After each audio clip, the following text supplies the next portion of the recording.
Lamau, get bodied! Defeat. Hey guys, it's Raza here. I know this isn't the video you're probably expecting for the already existing characters, but after playing the open test for Marching Fire, I think it's fair to say that a lot of the characters have some very big flaws in them, and there were some design choices that are very questionable by Ubisoft's end, and I'm going to discuss those today if you don't mind. I'll try to keep it short, but for the most part, I don't have any major changes to these characters, and I'm going to talk about what their downsides are and how they can be improved. Now, I'm going to start off first with Tiandi, which was probably the character I was most hyped for when I tried out the last breach test. Um, it's fair to say in the last breach test, Tiandi was very, very strong, and understandably, because of that, there was a lot of nerfs that came Tiandi's way. The first one being, which I think was the most unnecessary of them, is the damage nerf. Tiandi's damage has been heavily tuned down, it seems. Side heavy's gone from 30 to 27, which doesn't sound much, but the top heavy is 30 from 40. Um, all the light damage is scaled down. I think 2 damage for Palm Strike, respectively, and the light follow up. But in general, it seems not necessary, considering this is a Vanguard, and generally all Vanguards have pretty good damage output. And this also is kind of ridiculous considering they have gimped most of the offensive capabilities of Tiandi. Now, what is the extent of these nerfs, you might be wondering to yourself. Um, it seems they completely removed the out of stamina pressure using the dodge lights and the palm strike. It's no longer confirmed.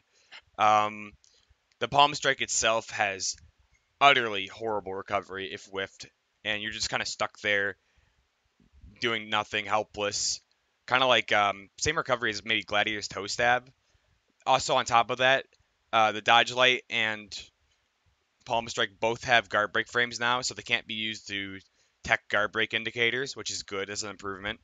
Um, but overall, the offense was limited in a way already. It was just that you couldn't attack Tiandi because of these attributes. And the biggest change that I was disappointed with is the change to the crushing counter frames on the dodge lights. Now, understand these dodge lights have very little iframes in themselves. They're barely dodge attacks in themselves. They're more of just long range lights. And now I don't know the exact numbers on it, but the dodge lights, the crushing counter frames are just so difficult to pull off that it's more risk than reward, especially for the 22 damage output it's giving. Now I understand with Tiandi we played in the last test, the option select on the crushing counter frames were a little overtuned just for how easy it was to pull off. But now it's almost useless, which is very disappointing considering this was my favorite part of the character overall. It seems like Ubisoft pulled a kind of a Nobushi with this character. Um, it looks like they reduced the stamina cost for flows like water or whatever it's called, the dodge feint, which you used to be able to do maybe 3 times at most. It looks like you can do an extra one now, which is kind of interesting. But basically, they made a character with good defense and mediocre offense. Even though still she has a 500 and 400 MS light combo. But a big problem of this character overall is it can only do chains that are 2 moves and then it's stuck in recovery, which makes it very stagnant and boring to play. In my honest opinion, no recovery cancels. You can't recovery cancel using the dodge feints. You can't recovery cancel using any of the dodge lights. None of them. There's nothing like that. It's just non-existent. The character is just 2 strikes and you're in recovery. I think one way of fixing that would make it so you could recovery cancel either using the dodge lights or the flows like water, the dodge heavies. That would be a very interesting change. A lot of these changes ruin the character for me, and I'm going to suggest some improvements for this without trying to put Tiandi back into like quadruple S tier like he was in the other breach test. Now the first change is the obvious to me is just roll back the damage nerf. It seemed very unnecessary and did not 35 top heavy, so your light parry punish. Um, you get 30 for guard breaks, so the regular heavy should be 30.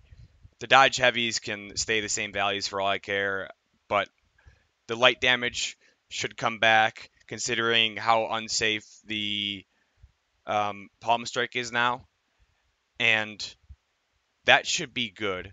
Now I do feel like Tiandi as a vanguard lacks like a good unblockable. Like you can see Raider, Kensei, and even Warden, even though Warden's isn't as practical, I think that's a core part of the character design is having an unblockable like that.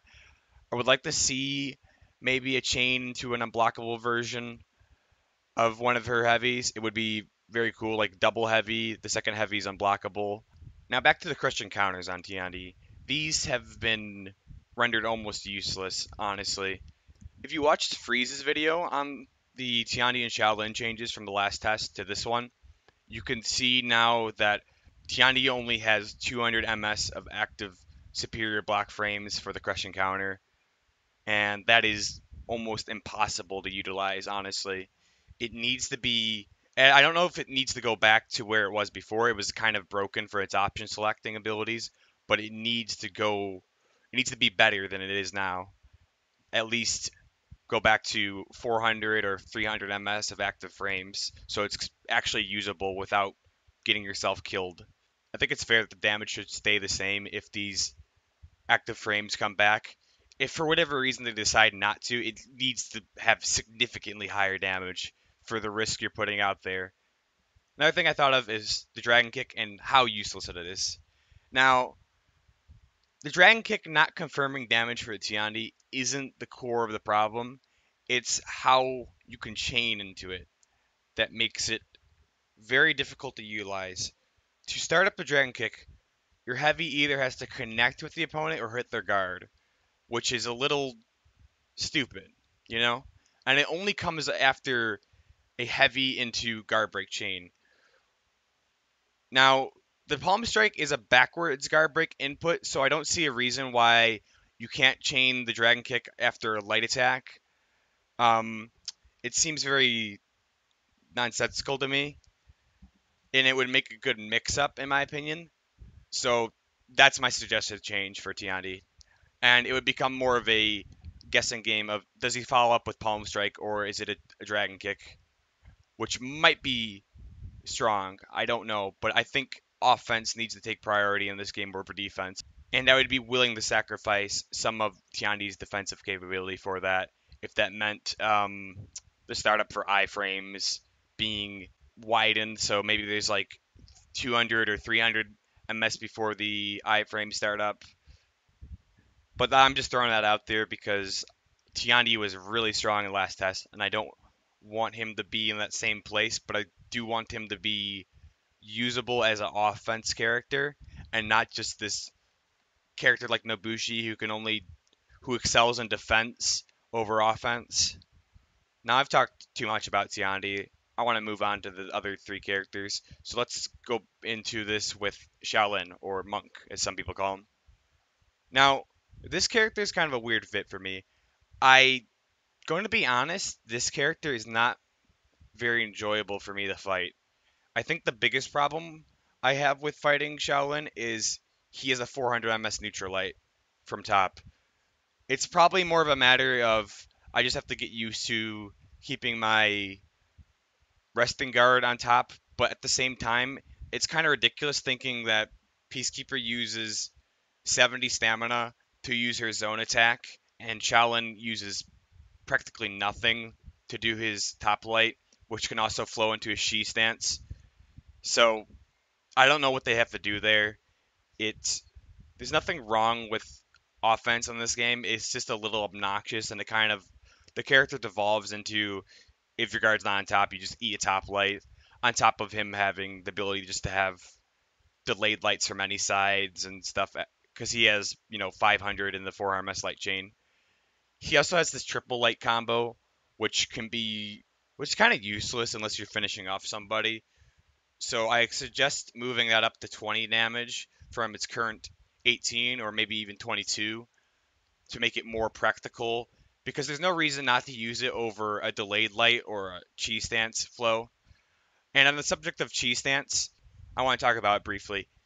Now, I don't know what the direction is for cheese stance. I'm going to admit I don't know how to utilize it properly. So my viewpoint might be a little skewed compared to some people who have a little more experience on Shaolin. But generally, I think a big problem it has right now is its stamina cost is ridiculous.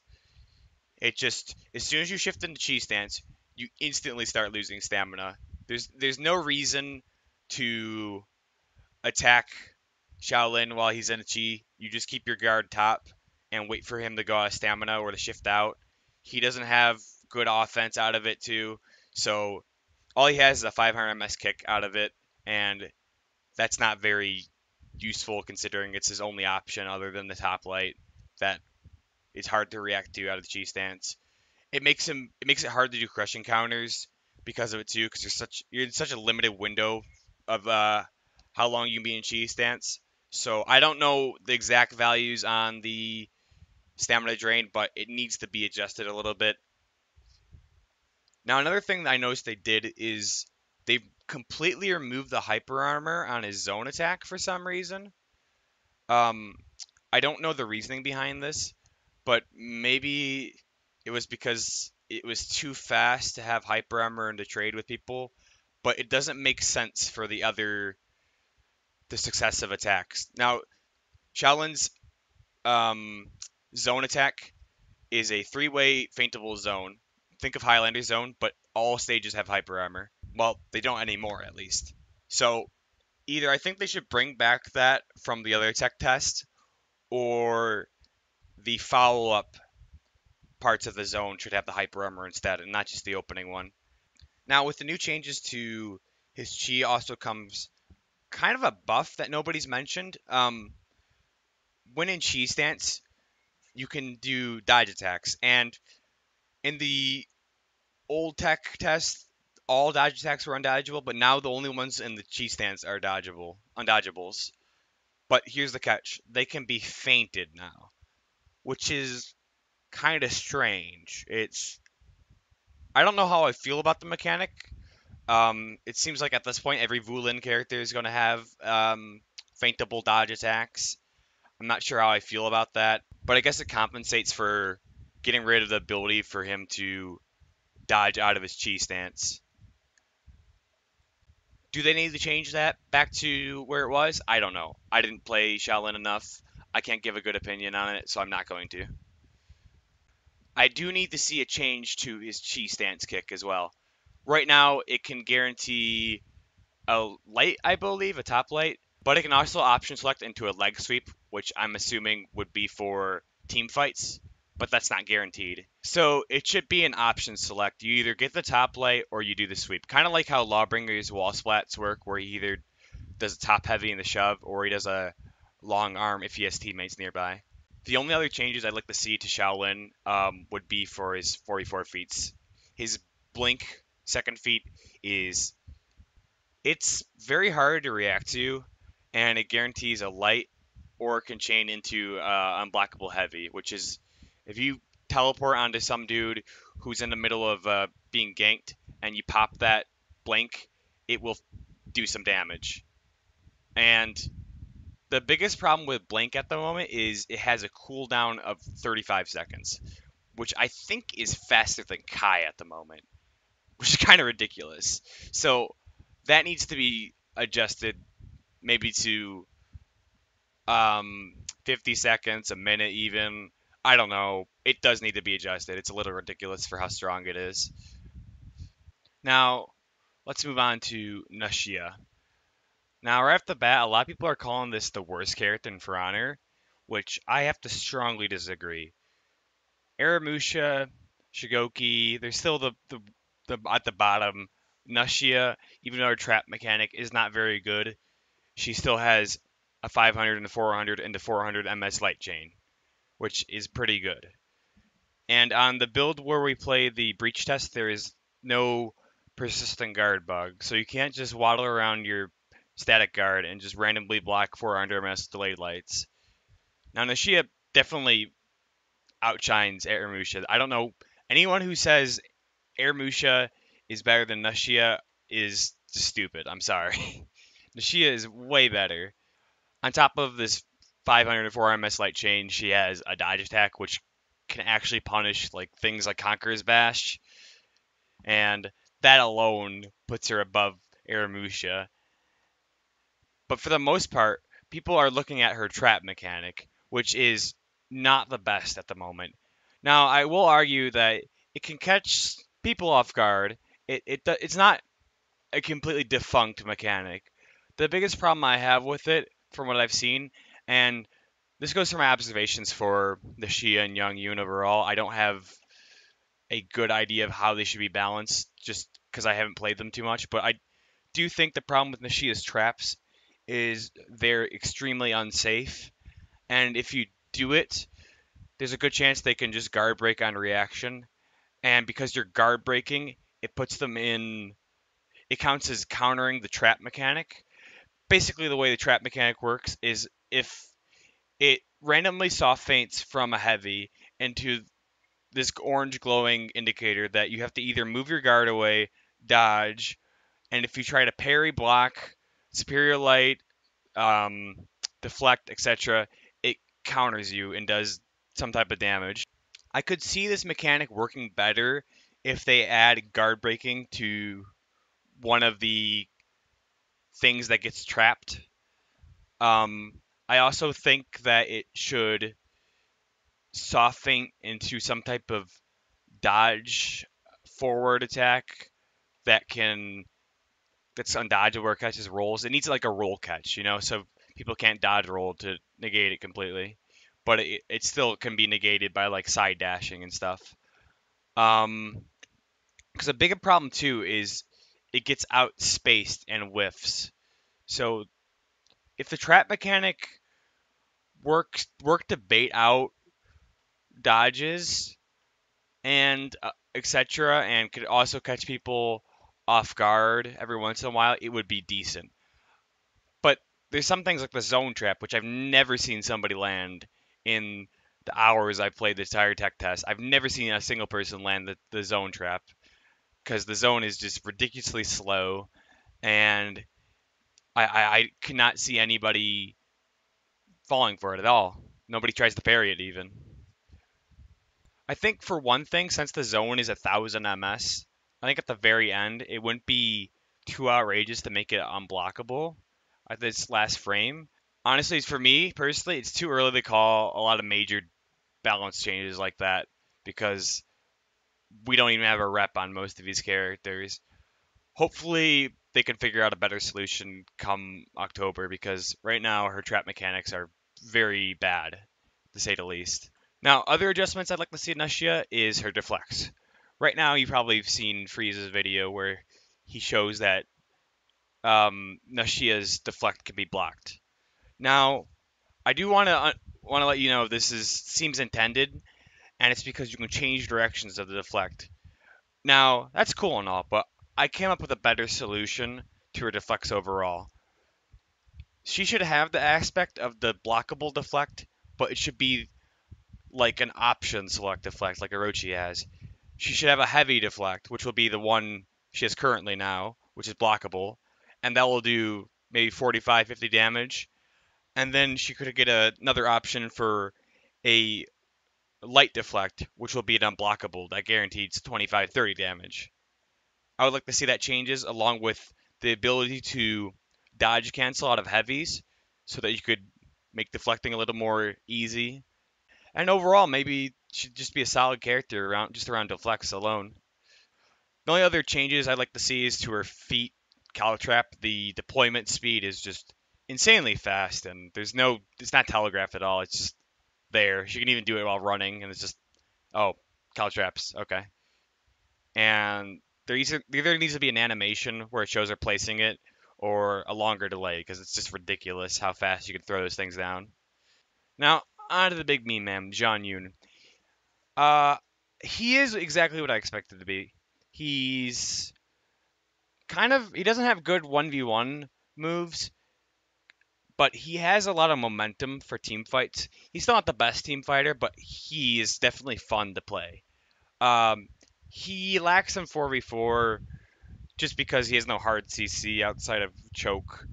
Uh, so I think things they could do would be like reducing the damage reduction on choke, so it's more useful, and making it so that Sifu has more dodge properties and better recovery. Definitely better recovery, more of a focus on that. Because there's like a 300 MS delay before you can do anything after you Sifu, or like after an attack into a Sifu. The soft feint from Sifu works right away. But because guard switch takes into account in Sifu, and along with another delay, so it adds up pretty significantly. It makes the character overall feel clunky. Now, with current Sifu, I don't like it how you can only do a zone attack out of it. My suggestion is make any attack that comes out of Sifu part of his unblockable finishers. That way, you would do Sifu, and then you would do a right side heavy, and then that would be just be an unblockable from neutral.